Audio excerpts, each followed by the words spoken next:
کہ کچھ اصول بھی ایسے ہیں. وہ اصول کیا ہے کہ فطرت کبھی غلطی, بولو بھائی, نہیں کرتی. جو قدرت نے آپ کی نیچر بنائی ہے نا, اس کے خلاف کسی ڈاکٹر کے کہنے سے, ابے بول لو یار, نہیں چلو. ڈاکٹر آپ کو نیچر کے خلاف لے جا رہا ہے, اس کو خود علاج کی ضرورت ہے, خود اس کو کسی لیبارٹری میں رکھواؤ. بھائی کیا باتیں کر رہا ہے. ابھی مجھے لوگ کہتے ہیں, ڈاکٹر کہتے ہیں اتنے گلاس پانی پیو. میں نے کہا کیوں ڈاکٹر کیوں کہہ رہے ہیں؟ بھائی جتنی پانی کی ریکوائرمنٹ ہے نا, وہ باڈی خود بخود, یہ تو ہزاروں سال سے یہ جو بیسک چیزیں ہیں نا انسان کی, اس کے لیے اللہ نے انسان کو ڈاکٹروں کا محتاج. ہاں کوئی بیمار ہو جائے, کولیسٹرول بڑھ جائے, پھر ڈاکٹر کہیں کہ اتنا پانی پیو تاکہ یہ شوگر لیول کم ہو, وہ ایک الگ. نارمل آدمی کی بات کر رہا ہوں جو بیمار نہیں ہے, اس کو پانی پینا کتنے گلاس ہے یہ ڈاکٹروں سے پوچھ کے پیے گا, بیمار ہو جائے گا. سمجھ میں آ رہی ہے بات؟ کیونکہ باڈی کی ریکوائرمنٹ کم ہے, ڈاکٹر نے 25 گلاس بول دیے, اب 25 پی کے بیڑا غرق ہو جاتا ہے گردوں کا. تو کیونکہ یہ چیز خود بخود قدرت نے, بولو بھائی, پانی بنیادی, آکسیجن بنیادی ضرورت ہے یا نہیں ہے؟ اب آپ کے ڈاکٹر صاحب میں نے دن میں کتنی دفعہ سانس لینا ہے؟ بھائی جتنا سانس لینا ضروری تھا آٹومیٹک قدرت نے.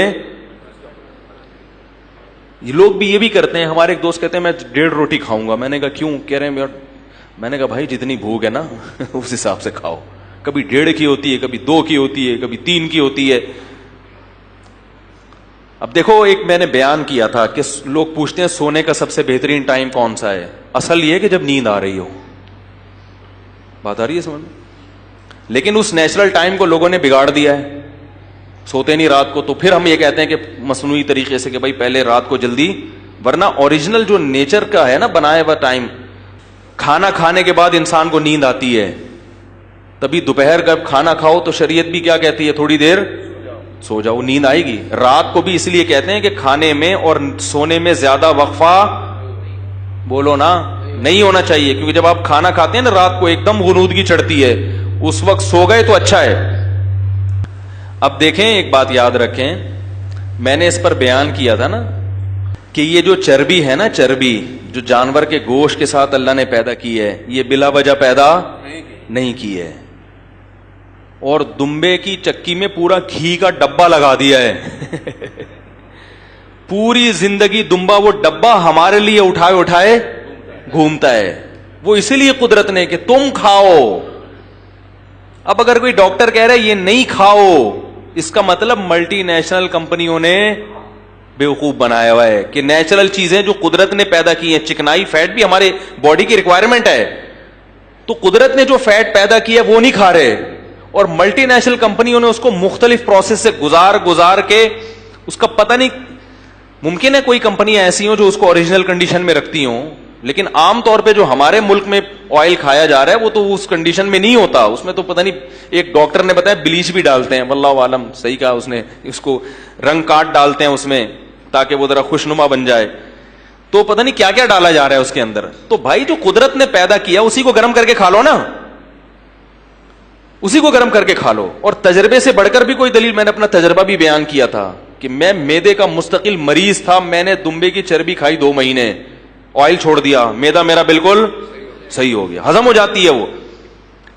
اور اگر کسی میں کولیسٹرول پیدا ہو رہا ہے, یہ بیماریاں پیدا ہو رہی ہیں, پھر وہ دمبے یا اس کی چربی کا قصور نہیں ہے, وہ اس کی اپنی, کیونکہ ایکسرسائز نہیں ہو رہی. تو اگر ڈاکٹر کسی کو اس بیس پہ کہتا ہے کہ آپ کی ورکنگ بالکل بھی نہیں ہے, آپ سارا دن لیپ ٹاپ پہ بیٹھے رہتے ہیں, لہذا آپ کے لیے چربی نقصان دہ, پھر تو ٹھیک ہے. پھر تو ہم بھی کہتے ہیں کہ ہم تو کہتے ہیں روٹی بھی نقصان دہ آپ کے لیے, کھائیں نہیں, آپ بہت تھوڑا کھائیں, کیونکہ ورکنگ نہیں ہے نا. پھر تو جو بھی کھائیں گے دھماکے کے ساتھ پھٹیں گے, اس کو یوٹیلائز ہو نہیں رہی وہ, تو کبھی ایک دن پھٹیں گے. آپ چربی کھائیں گے تو جلدی پھٹیں گے, کیونکہ اس میں ظاہر ہے وہ زیادہ طاقتور چیز ہے, تو وہ چربی بھی پیدا کرے گی. تو بچوں کو کھلائیں, بچوں کی گروتھ ہوگی. تو یہ جو ڈاکٹر بعض سب جن لوگوں نے مجھے بتایا کہ وہ ڈاکٹر کہہ رہے ہیں وہ فلانا کہہ رہے ہیں, اسی طرح یاد رکھو عورت کو جو قدرت نے بنایا ہے اس کی بہت ساری ذمہ داریاں ہیں. ان میں ایک ذمہ داری نسل کو بڑھانا, یہ نیچر نے اس کے ذمہ لگایا ہے, یہ ڈاکٹروں نے نہیں لگایا, یہ فطرت نے دیا ہے.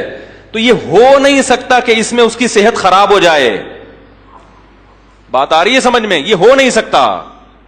اگر وہ روکے گی تو صحت خراب ہوگی, کیونکہ روکنا فطرت کی مرضی کے خلاف ہے. وہ نیچر سے بغاوت کر رہی ہے.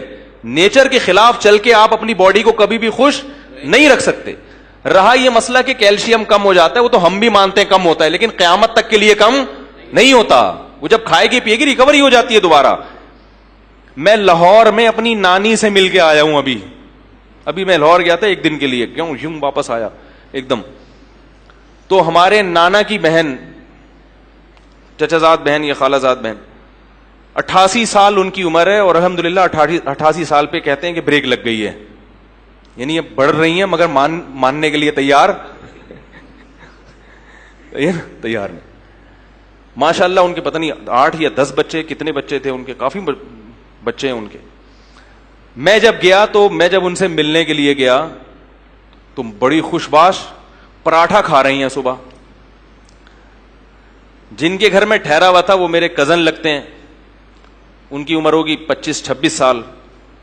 انہوں نے صبح ناشتے میں پراٹھے سے ایوائڈ کیا. انہوں نے کہا بھائی میں آج کل یہ پراٹھے شراٹھے میں نے کیا کیے ہوئے, چھوڑے ہوئے. اور جب ہم اپنی نانی سے ملے, 88 سال جو کم سے کم رپورٹ کے مطابق, ٹھیک ہے نا, کیونکہ وہ اس زمانے میں لوگ یاد تو رکھتے, ان کے بیٹے نے بتایا کم از کم 88 کی تو ہیں یہ, ٹھیک ہے نا. تو پراٹھا کھا رہی ہیں بھنے ہوئے گوشت کے ساتھ, اور پورا پراٹھا آخری لقمے تک انہوں نے کھایا ہے. نظر کمزور تھی, شوگر بھی ہے نا, شوگر کی وجہ سے نظر میں, تو ایسے ایسے تلاش کر رہی تھی پراٹھے کا ٹکڑا کہاں رہ گیا, ایسے میں دیکھ رہا تھا. تو میں نے کہا دیکھو یہ نیچرل لائف گزاری ہے. یہ لوگ جانتے ہی نہیں تھے کہ یہ حمل روکنا کیا ہوتا ہے, یہ جانتے ہی نہیں تھے یہ لوگ. تو عزت بھی ملی ماشاءاللہ, بیٹے بھی ہیں بیٹیاں بھی ہیں, سب پال رہے ہیں گھر میں, ماں کی خدمت کر رہے ہیں, اور کتنی لمبی عمر نکال کے. یہ نیچر کے خلاف کبھی بھی آپ کی صحت